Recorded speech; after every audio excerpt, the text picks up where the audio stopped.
Hey lovely people, have a beautiful day. Welcome back to our channel అందాల లోగిలి. ఈరోజు నేను మీకు వినిపించబోయే కథ ఆ తల్లికి ఏం కావాలి. రచించిన వారు విహారి గారు.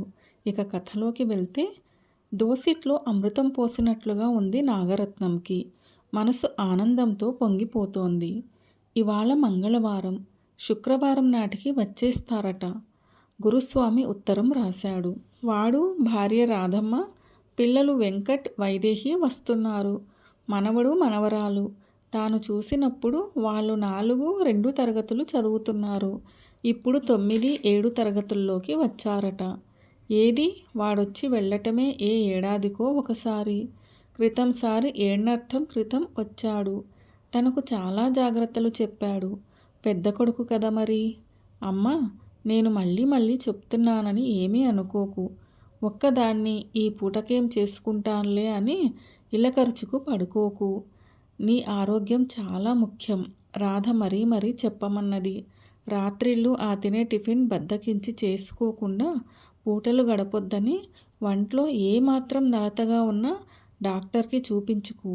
ఆయన చెప్పే మందులు కొనుక్కొని వేసుకో. హాలుకి వంటింటికి మధ్య గుమ్మం మీద కూర్చుని మాట్లాడుతూనే ఉన్నాడు స్వామి. తనకెందుకో ముక్కుపుటాలు అదరసాగినాయి. ఆప్యాయతలంటే అంతేనేమో. మనసు తనకు తెలియకుండానే పులకించిపోతుంది. అద్దెల డబ్బు సరిగా రాకపోతే నీ నోరెండగట్టుకోమాకు. కౌసల్యత్త వాళ్ళింట్లో నుంచి ఫోన్ చేయించు, పంపిస్తాను. అత్తకి నేను చెప్పి వెళ్తాను. డబ్బు అవసరమైతే సర్దుతూ ఉండమని. ఇబ్బంది పడకు. ఇట్టా సాగాయి వాడి మాటలు. పిచ్చి నాగన్న. వాడికి నేనంటే ప్రాణం అనిపించింది. తన ఆలోచన పాత సంగతుల వైపు మళ్ళుతుంటే వాడే మళ్ళీ అన్నాడు. లంకంత కొంప, 4 పోర్షన్లు, అంతా తలనొప్పి వ్యవహారం. ఈ తలనొప్పి అంతా నీకు తప్పించాలని సీరియస్గా ఆలోచిస్తున్నాను. ఇంటిని ఏదో ఒకటి చెయ్యాలి. తాను తలెత్తి ఆశ్చర్యంగా స్వామికేసి చూసింది. ఏమిటి నీ ఉద్దేశ్యం అన్నట్టు. అవును, తమ్ముడితో మాట్లాడాలి, చెప్తాను అని విషయాన్ని అక్కడ ఆపేశాడు. ఆ రెండోవాడు శేషు. వాడిది అదో తరహా. ఎదురు పడితే కొడుములు చేతిలో పెట్టే రకం. 4 ఏళ్ల క్రితం మొహం చూపించాడు. తనని ఢిల్లీ తీసుకెళ్లటం ఖాయం. అన్నయ్యకి చెప్పి నీకీ ఇంటి జంజాటం లేకుండా చేస్తానన్నాడు.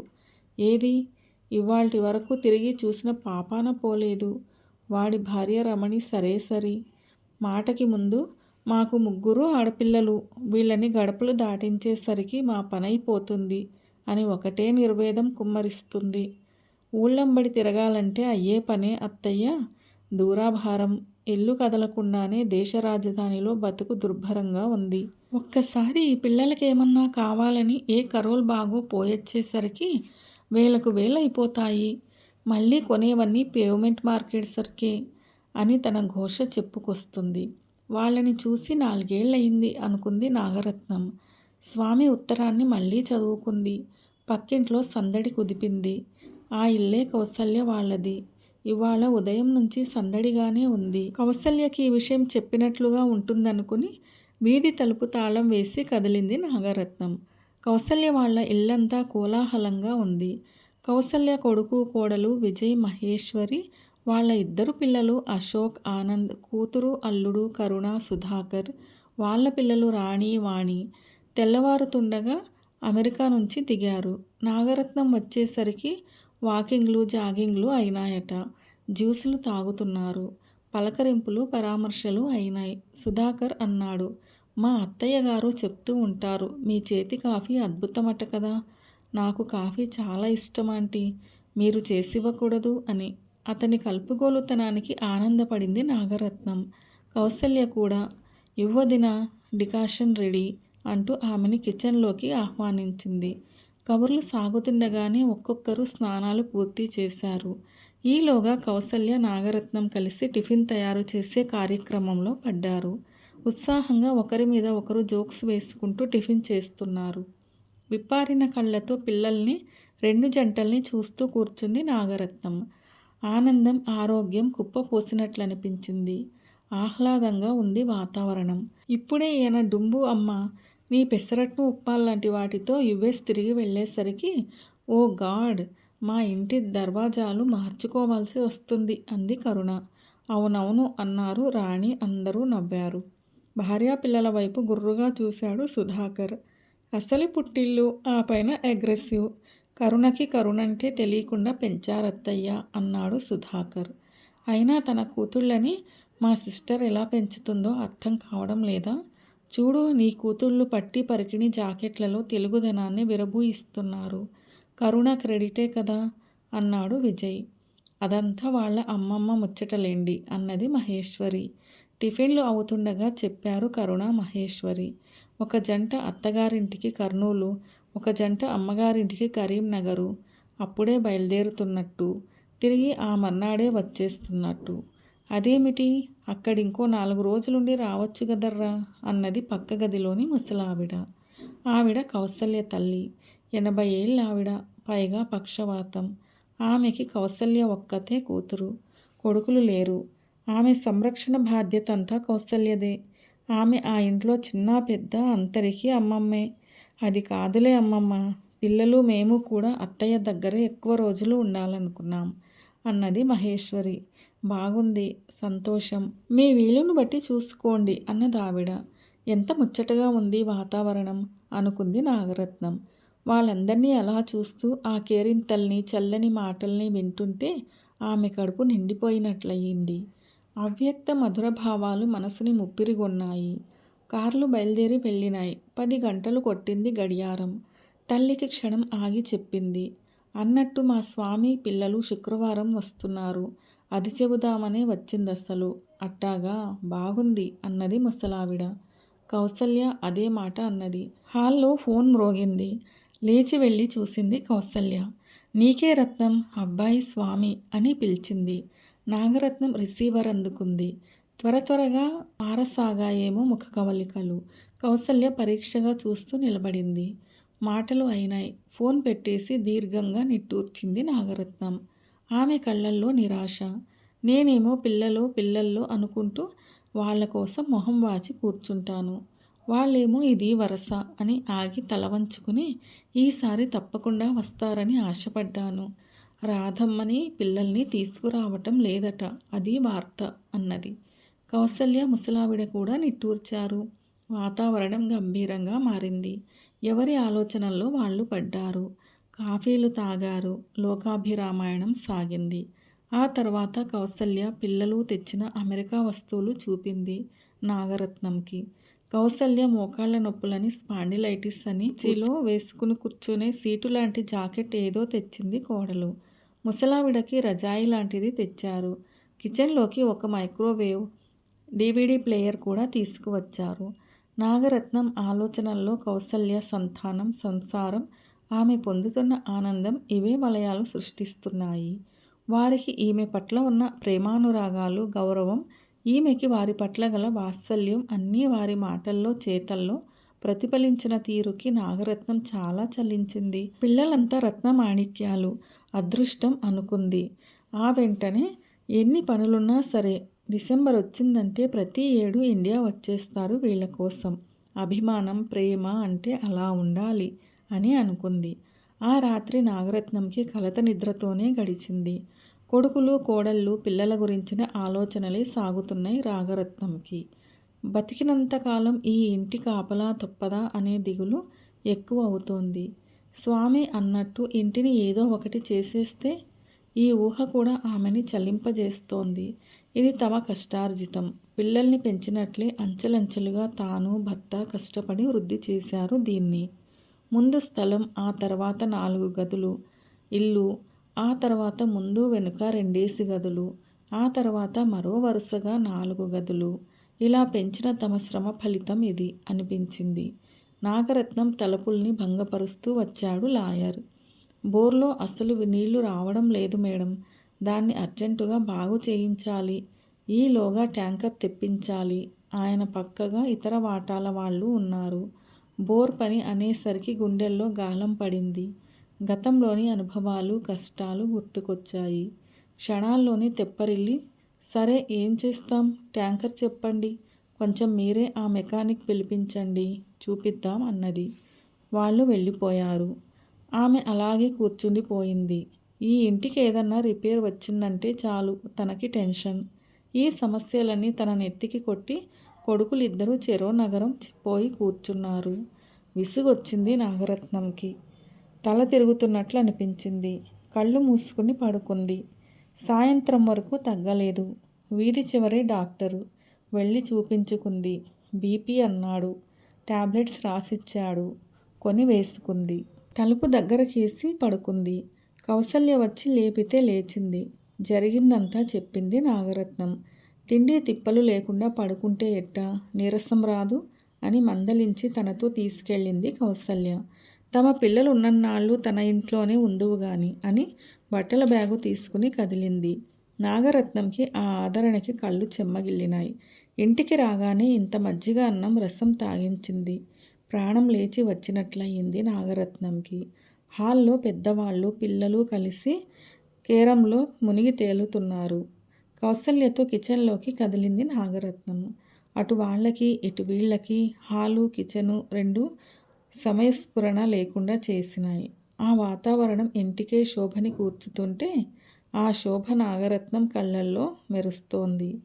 శుక్రవారం వచ్చింది. ఉదయం నుంచే నాగరత్నం ఎదురుచూపులు మొదలు.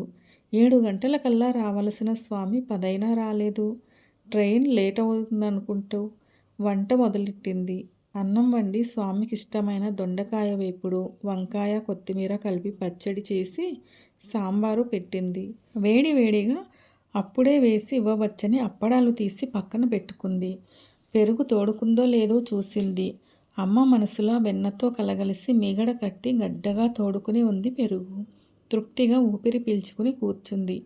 ఆమె మనసంతా ఉద్విగ్నంగా ఉంది. సంబరంగా ఉంది. 12, 1 గంట, 2 సమయం గడుస్తోంది. స్వామి రాలేదు. కౌసల్య వచ్చింది. స్వామి ఫోన్ చేశాడంటూ. అతనసలు ముంబై నుంచి బయలుదేరలేదట. ఏదో అత్యవసరమైన పని వచ్చిందట. రాలేకపోతున్నానని నీకు చెప్పమని కబురు చేశాడు. నాగరత్నంకి నోట మాట రాలేదు. కళ్ళల్లో నీరు ఉబికింది. కౌసల్య వంటి ఆత్మీయురాలికి కూడా తన నిరాశని చెప్పుకోలేకపోయింది. వేదాంతిలా పెదవుల మీద పేలవమైన చిరునవ్వు.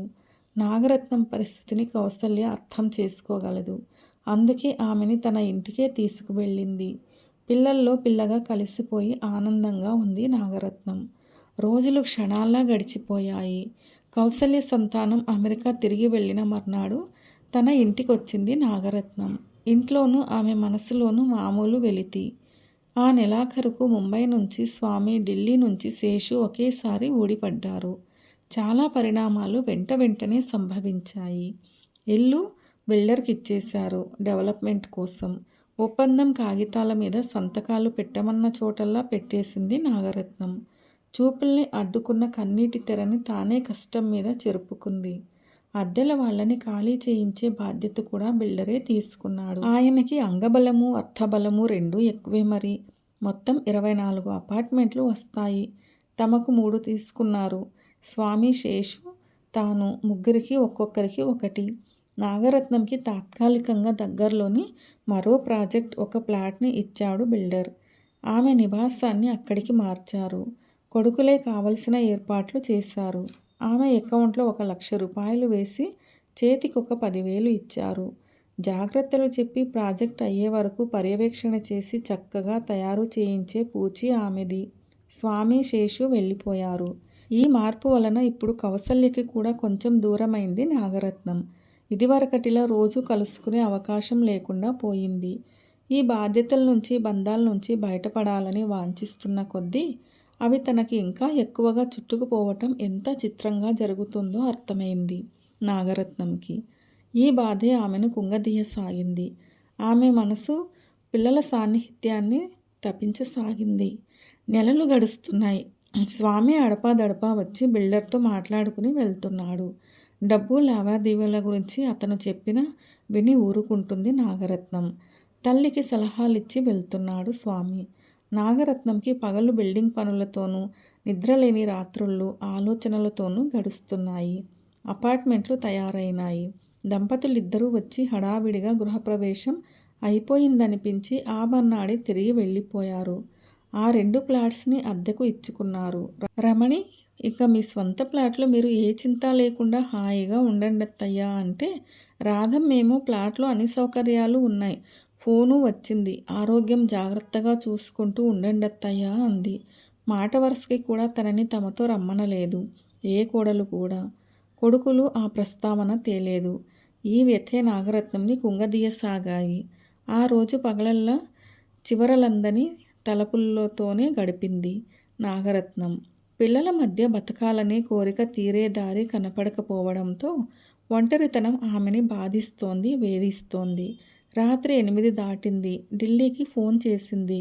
శేషే తీశాడు. కుశల ప్రశ్నల తర్వాత పిల్లల్ని చూడాలని ఉందిరా అని మొదలెట్టి, నన్ను కొన్నాళ్ళు ఢిల్లీ తీసుకెళ్లరా శేషు అని నోరు తెరిచి అడిగేసింది.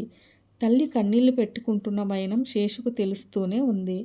ఫోన్ని రమణికిచ్చాడు. ఆమె లైన్లోకొచ్చింది. పసిపిల్లలా ఇదేంటత్తయ్యా మీరు? మిమ్మల్ని ఇక్కడికి తీసుకొచ్చి ఉంచుకోవటం కష్టం.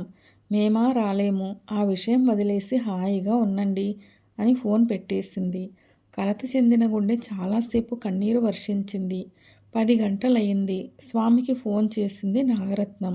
తల్లి మాటలవి. ఆ మాటలకి అతనికి కోపం వచ్చింది. ఏమైందిప్పుడు? ఎందుకలా పీడిస్తావ్? ఇక్కడికొచ్చి ఏం చెయ్యాలి నువ్వు? మేమే చస్తున్నాం. అక్కడ నీకు కావలసిన సమస్త సౌకర్యాలు ఏర్పాట్లు చేసే వచ్చాం కదా. ఇంకా ఏమన్నా కావాలంటే చెప్పు. ఇలా సాగింది అతని విసుగు. చివరికి ఏవేవో అని తనని తాను తిట్టుకుని ఫోన్ పెట్టేశాడు. నాగరత్నంకి తన పరిస్థితి పూర్తిగా అర్థమైపోయింది. కడుపు రగిలిపోయింది. గుండె మండుతోంది. చీకటి మధ్యన నిలబడిపోయింది. విషాదం ప్రవహిస్తూనే ఉంది. మర్నాడు ఉదయం 10 గంటల వేళ నాగరత్నం ఇంటికి వచ్చిన కౌసల్య తనకి కనిపించిన దృశ్యం చూసి దిగ్భ్రమ చెందింది. తల దిమ్మెక్కిపోయింది. ఎన్నో రోజులేమీ గడవలేదు కానీ ఇప్పుడు మానసిక రోగుల ఆశ్రమంలో తురాయి చెట్టు కింద నాగరత్నం రాళ్ళు రప్పలు, పిల్లలు పెద్దలు, దేవుడు దెయ్యము అందరూ ఒక్కటే అని పారిపోవటం కన్నా చచ్చిపోవటం మిన్న వంటి తత్వాలు పాడుకుంటూ పిచ్చిగా నవ్వుతోంది. అక్కడ ముసలావిడ కౌసల్యతో అంటోంది. కొడుకులిద్దరూ వాళ్ళేమనుకున్నారో అది ఇచ్చారు రత్నంకి. పాపం ఆమెకేం కావాలో అది ఇవ్వలేకపోయారు. రవ్వంత అనురాగం, గోరంత సాన్నిహిత్యం దక్కలేదు. ఏమైనా వాళ్ళు చేసింది చాలా తప్పు. బతుకే పెద్ద తప్పొప్పుల పట్టిక కాదు అనుకుంది కౌసల్య. పైకి మాత్రం ఏమీ అనలేదు. ఆ తల్లికేం కావాలి కథ మీకు ఎలా అనిపించింది? నచ్చిందా? నచ్చినట్లయితే వీడియోను లైక్ చేయండి. మీ ప్రియమైన వారందరికీ షేర్ చేయండి. అలాగే మన ఛానల్ సబ్స్క్రైబ్ చేసుకోవడం అస్సలు మర్చిపోవద్దు. వీడియోను చివరిదాకా చూసి కథను పూర్తిగా విన్నందుకు ధన్యవాదాలు. ఇలాంటి మరిన్ని మంచి కథల కోసం స్టే ట్యూన్ అందాల లోగిలి. See you all in another video. Till then keep smiling and be happy.